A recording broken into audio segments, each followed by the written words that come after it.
રામ રામ મિત્રો, હું ખુશ્બુ પ્રજાપતિ.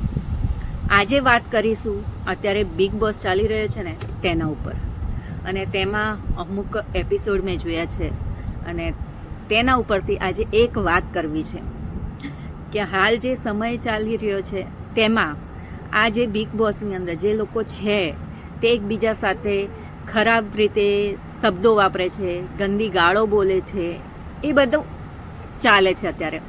કેમ કે આ રિયાલિટી શો છે, તો રિયાલિટી શોની અંદર આ બધું બતાવવામાં આવે છે. હવે એમ છે કે તમે જે ગંદા શબ્દો બોલો છો, ગંદી ગાળો બોલો છો, તમે કઈ રીતે બિહેવિયર કરો છો, તો તેની પાછળ કોને જવાબદાર ઠેરવવામાં આવે છે કે આંગળી કોના ઉપર ઉઠે છે, કે પોતાના માતા પિતા કે એના ઉપર. કેમ? કારણ કે જ્યારે પણ કોઈ ખરાબ વસ્તુ થાય ને તો કોઈ પણ એવું વિચારે કે તને તારા માતા પિતાએ આવા સંસ્કાર આપે, પણ શું ક્યારે કોઈ માતા પિતા પોતાના સંતાનને ખરાબ સંસ્કાર આપે કે એ એવું જ છે કે મારું બાળક ખરાબ બને? ના. તો અત્યારે કેમ આવું બની રહ્યું છે?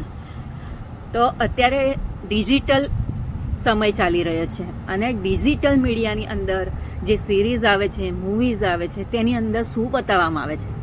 આજ ગંદી વાતો, ગંદી ગાળો, ગંદા સીન, એ બધું બતાવવામાં આવે છે. અને અત્યારની જે જનરેશન છે એ બધું ગ્રહણ કરે છે, અને ગ્રહણ કરે છે એટલે જ એ બધું અભિવ્યક્ત કરે છે.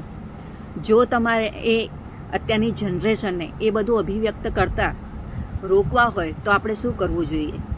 એવા સારા કન્ટેન્ટ બનાવવા જોઈએ, કે સારા મૂવી બનાવવા જોઈએ, કે સારા સિરીઝ બનાવવી જોઈએ, જે અત્યારે બનતી નથી. અને આપણે એવી આશા રાખીએ છીએ કે હવેની જનરેશન આપણી સાથે સારો વ્યવહાર કરે. શું એ કરશે? હજુ પણ સમય છે કે સારા કન્ટેન્ટ બનાવો, સારી સિરીઝ બનાવો, સારું મૂવી બનાવો, તો જ અત્યારની જનરેશનને આપણે રોકી શકશું, નહીં તો નહીં રોકી શકીએ.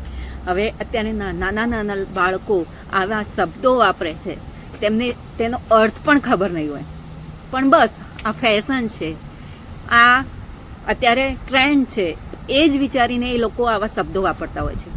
તો તમારું શું કહેવું છે? વાત ગમી હોય તો લાઈક કરજો, શેર કરજો, અને મારા પેજને સંસાર અને સંસ્કારને ફોલો કરજો.